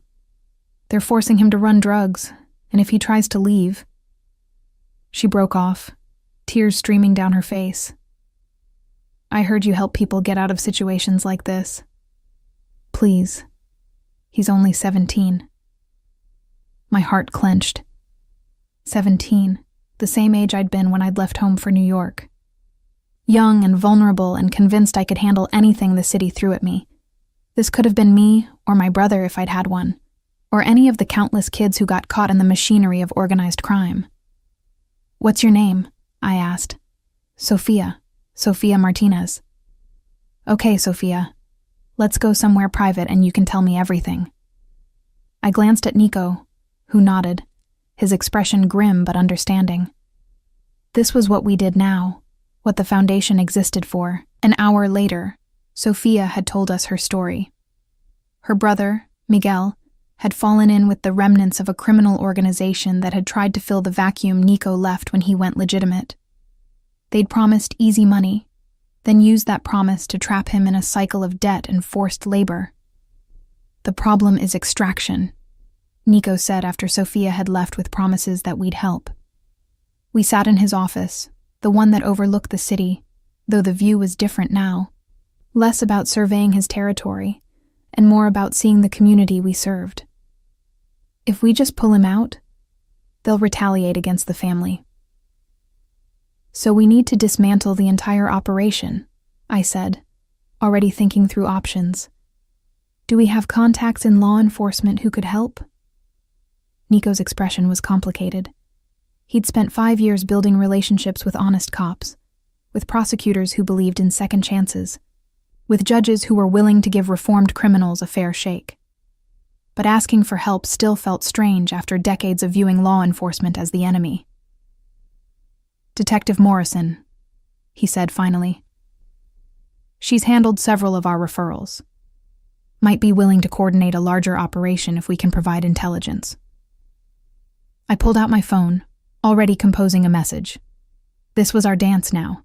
The careful balance of using Nico's knowledge of criminal operations to help law enforcement without crossing back into the world he'd left behind.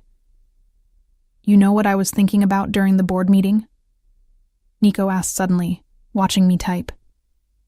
How you wanted to escape and come find me, I teased without looking up. Always. The word carried weight, sincerity. But also about David. That made me look up.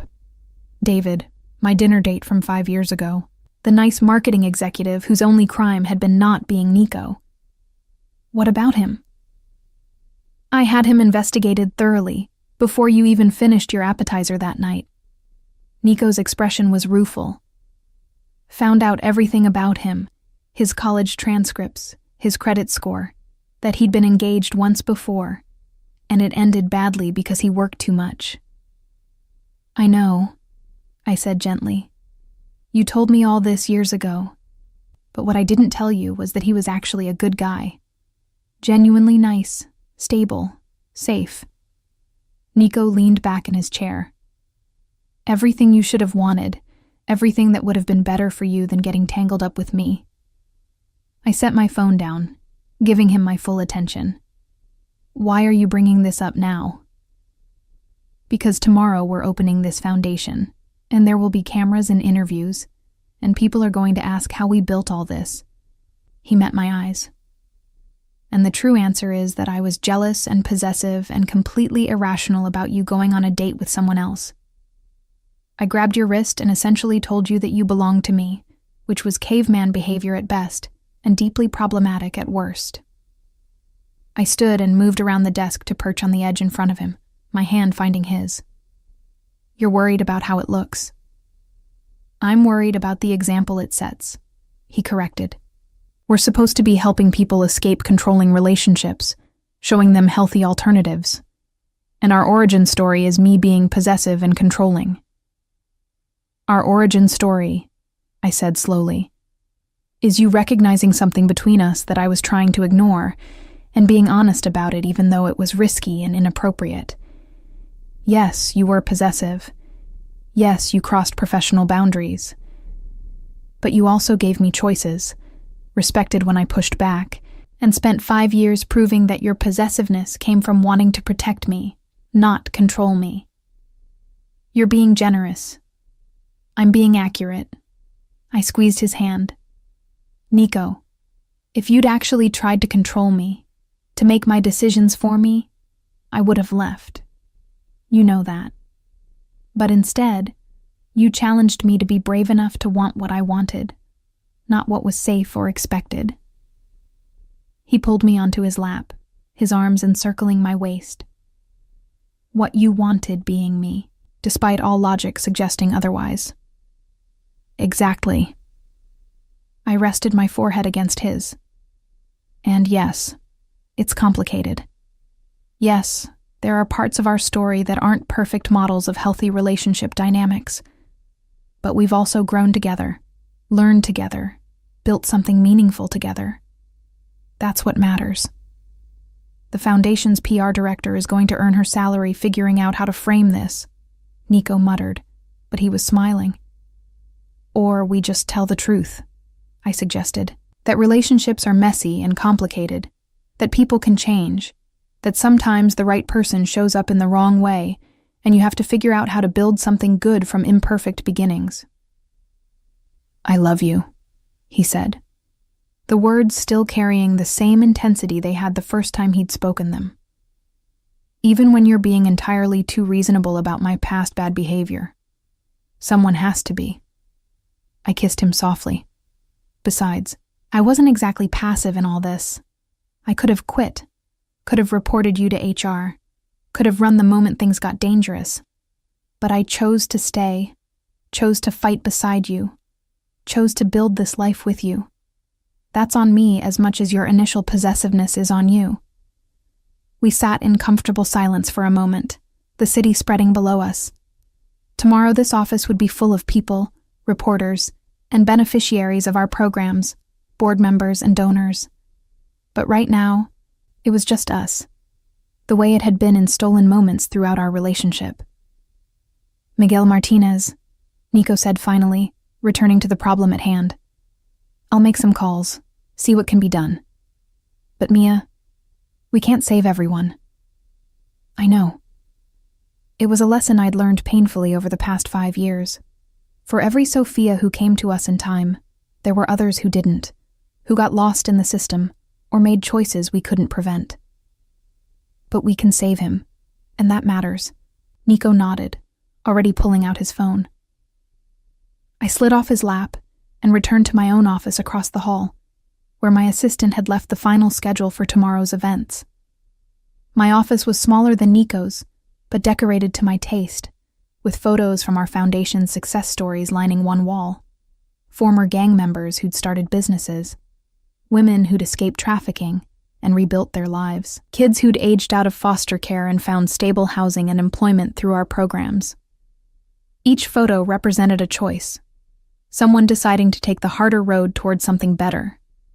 It reminded me why we did this work, why the long hours and occasional setbacks mattered. My phone rang, Jenna's name flashing on the screen. My best friend, the one I'd meant to text that ultrasound to all those years ago, calling from her office in London, where she'd built her own career in international law. Please tell me you're not calling to cancel on tomorrow, I said, by way of greeting. Are you kidding? I wouldn't miss your big moment for anything. I could hear the smile in her voice. I'm actually calling to give you a heads up. Remember that article I mentioned? The journalist who wanted to do a deep dive on former criminal enterprises going legitimate? My stomach sank. Please tell me she's not coming tomorrow. She's coming tomorrow, Jenna confirmed. But listen, I've read her work. She's fair, thorough. This could actually be good publicity if you handle it right. Or it could be a disaster that dredges up everything Nico's spent 5 years trying to move past, I countered, already mentally calculating damage control strategies. Which is why you're going to be honest with her, Jenna said firmly. Tell your story, the real one. People respect authenticity, Mia. And what you and Nico have built is genuinely impressive. We talked for a few more minutes, Jenna sharing stories about her own life, her recent promotion, the man she was dating who might actually be serious. The normalcy of it grounded me, reminded me that despite everything unusual about my relationship with Nico, We were still just people trying to build good lives. After hanging up, I reviewed the speech I'd written for tomorrow's ceremony. It was safe, professional, hitting all the right notes about second chances and community investment. But Jenna's words echoed in my mind. People respect authenticity. I opened a new document and started writing again, this time from the heart. An hour later, Nico found me still typing, completely absorbed. "It's after 8, he said, setting a takeout container on my desk. "You need to eat." I saved the document and looked up at him. "I'm rewriting my speech for tomorrow." "Why? The version you showed me last week was perfect." "It was safe," I corrected, "professional and polished and completely impersonal." "But that's not who we are, Nico. This foundation exists because we took risks, because we were willing to be vulnerable, because we believed people deserved honesty about the messy process of change." He sat across from me, interest evident in his expression. "What are you proposing?" "That we tell our story, not the sanitized version, but the real one.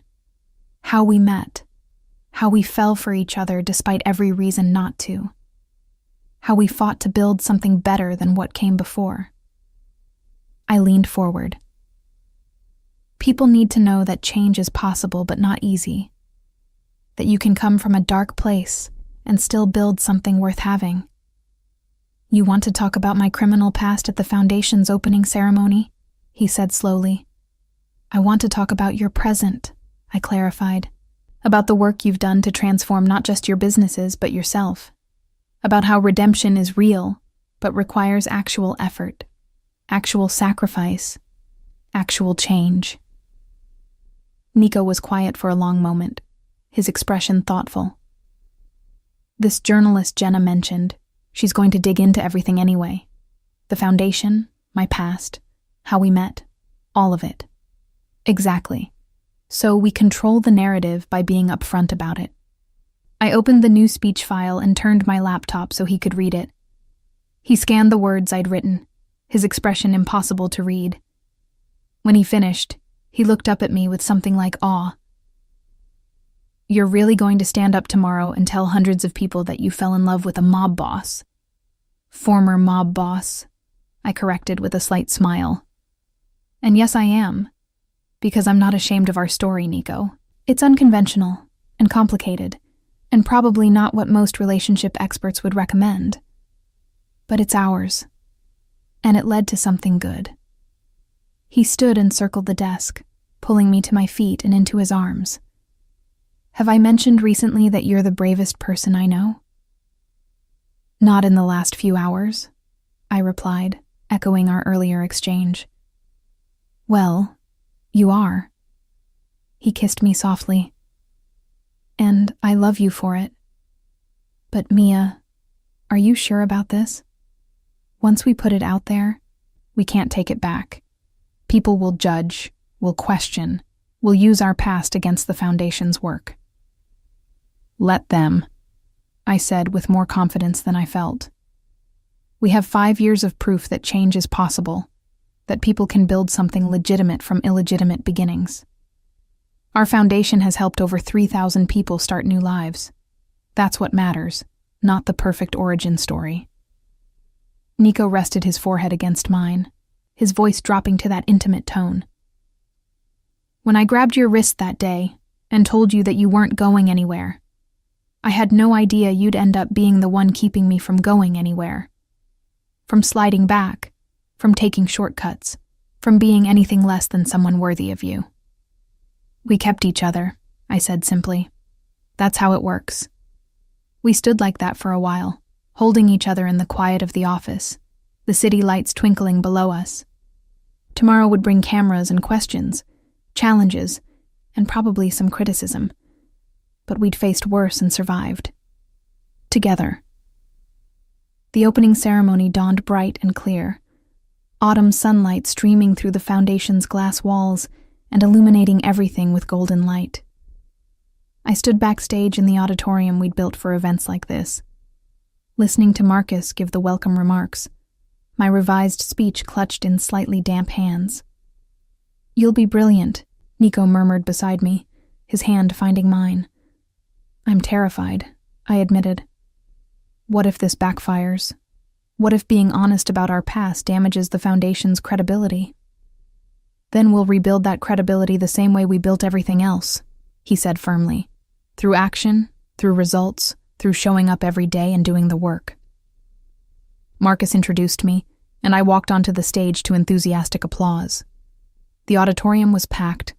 Donors and board members in the front rows, program participants and community members filling the back, reporters scattered throughout with cameras and recorders ready to capture every word.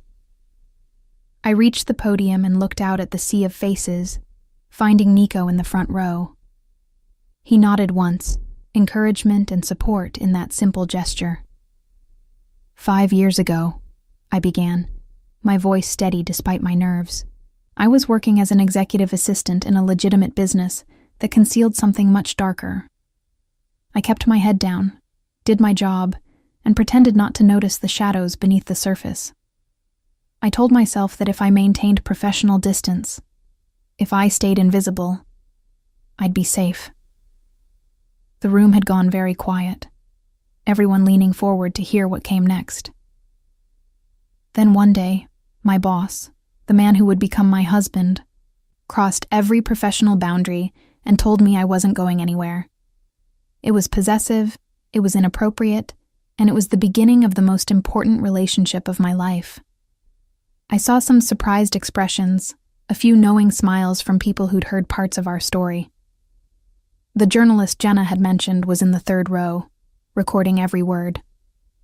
I'm telling you this not to romanticize problematic behavior, but to be honest about the messy reality of how change happens. Love, real love, doesn't always arrive in neat packages with perfect timing. Sometimes it shows up in complicated, imperfect ways, and you have to decide whether to run from it or work to build something better from flawed beginnings. I paused, taking a sip of water, gathering my thoughts for the next part. My husband spent 15 years building a criminal empire. He made money through illegal means, operated outside the law, hurt people in the process of protecting his territory. These are facts, and we don't hide from them. But here's what else is true. 5 years ago, he made a choice to change, not because he was caught, not because he had to, but because he wanted to build something legitimate, something that could help others, instead of exploiting them. Nico's expression remained composed, but I saw his jaw tighten slightly.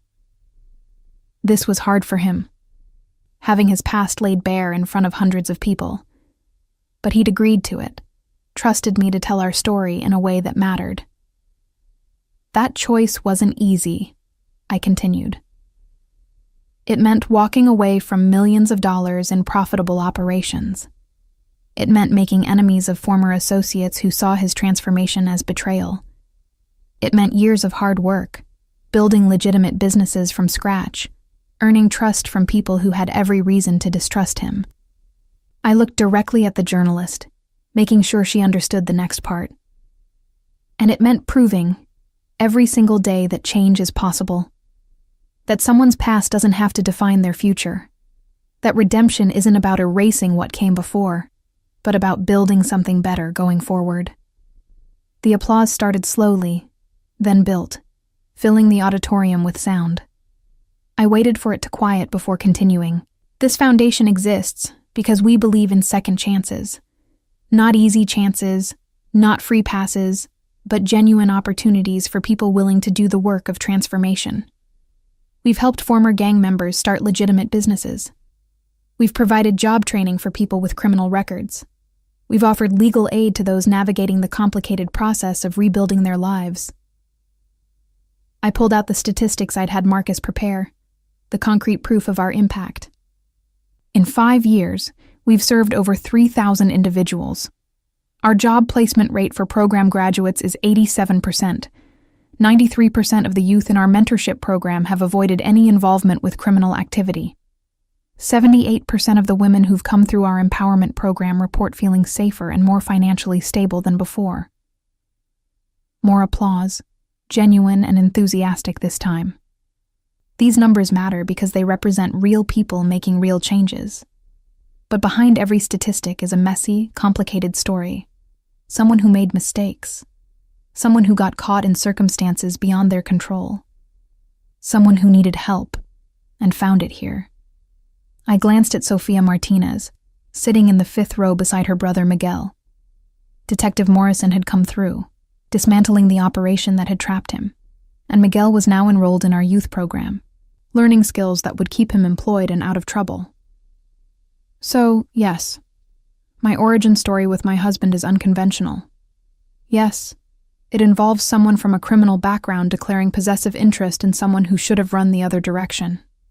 And yes, we've had to work incredibly hard to build something healthy from those complicated beginnings. I smiled, feeling the truth of what I was about to say settle into my bones. But that's exactly why we understand the people we serve. We know what it's like to want something better, but not know how to get there.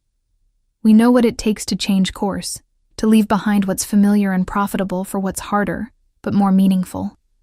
We know that transformation is possible, because we've lived it. The final round of applause was thunderous, people rising to their feet. I saw Jenna in the back row, tears streaming down her face, pride evident in her expression. Anna gave me a thumbs up. Marcus was grinning broadly. And Nico? Nico looked at me like I'd just performed a miracle. The rest of the ceremony passed in a blur of ribbon cutting and facility tours, of handshakes and congratulations, of the journalist pulling me aside for a more extended interview. I answered her questions honestly, not shying away from the complicated parts, trusting that transparency would serve us better than evasion. By the time the last guest departed and the catering staff was cleaning up, exhaustion had settled into my bones. I found Nico on the foundation's rooftop terrace, looking out at the city as dusk painted the sky in shades of amber and violet. That was quite a speech, he said as I joined him at the railing.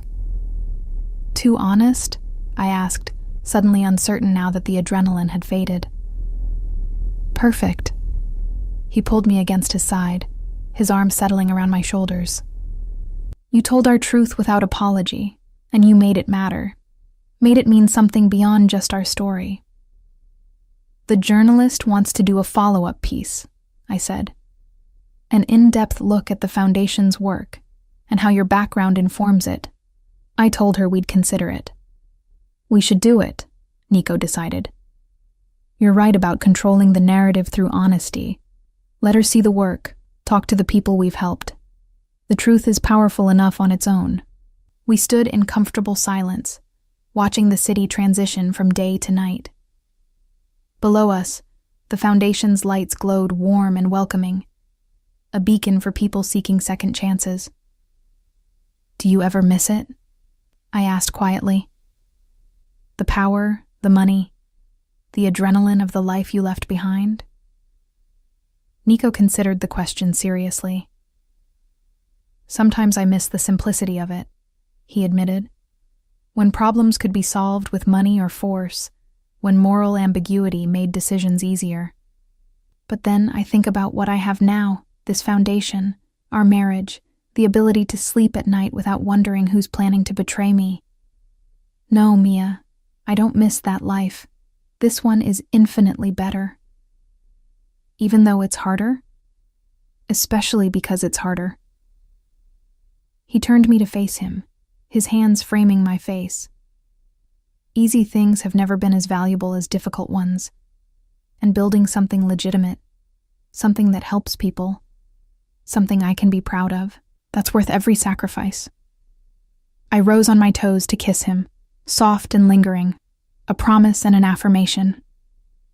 After 5 years, he still made my heart race, still challenged me to be braver than I thought possible, still looked at me like I was the most important person in his world. Let's go home, I said when we finally pulled apart. We have an early meeting tomorrow with the school board about expanding the mentorship program. Always more work to do, he said, but he was smiling. Always, I agreed. That's what happens when you build something real. It requires constant effort, constant attention, constant choice to keep showing up and doing the work. As we walked back through the foundation's halls, turning off lights and setting the security system, I thought about how far we'd come. From that first possessive declaration in his office to this partnership we'd forged, from his criminal empire to this legitimate foundation, from fear and uncertainty to confidence and purpose. The path had been messy and complicated, full of moments that didn't fit the fairy tale narrative most people wanted from their love stories. But it was ours, authentic and hard-won, built on honesty and mutual transformation. And standing in the foundation's lobby with Nico's hand in mine, looking at the photos of lives we'd helped change, I knew that every risk had been worth it. Every difficult conversation, every moment of doubt, every sacrifice we'd made to build something better than what came before. Because this foundation, this marriage, this life we'd created together, was proof that people could change. That second chances were real. That love, the complicated, messy kind that required work and honesty and constant choice, was the most powerful force for transformation in the world. Nico locked the door behind us, and we walked to where our car waited, the driver respectfully maintaining distance to give us privacy. "You know what I was thinking during your speech?"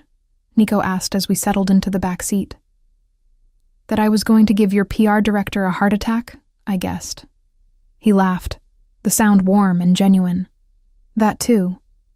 But also that 5 years ago, if someone had told me I'd be standing in a foundation headquarters, listening to my wife publicly discuss my criminal past as part of a redemption narrative, I would have thought they were insane.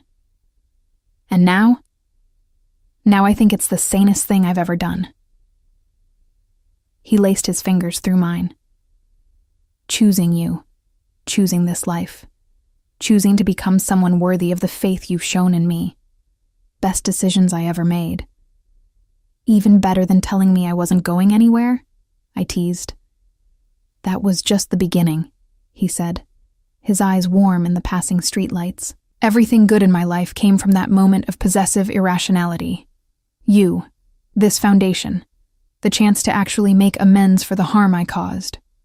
All of it traces back to refusing to let you walk away." "Lucky for both of us, I'm too stubborn to stay walked away from," I replied. "Lucky for both of us," he agreed, and kissed me with the same intensity he'd shown 5 years ago, when he'd first admitted what I meant to him. As we drove through the city toward home, I reflected on the journey we'd taken.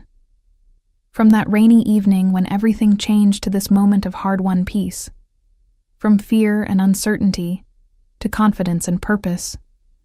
From two people caught in impossible circumstances to partners building something meaningful. It wasn't a perfect story. It wasn't a safe story. But it was real, and it was ours. And that made it more valuable than any fairy tale could ever be. Because the best stories, the ones that actually matter, are the ones where people choose to become better than they were, to build something good from flawed beginnings, to love each other enough to do the hard work of transformation. And that's exactly what we'd done.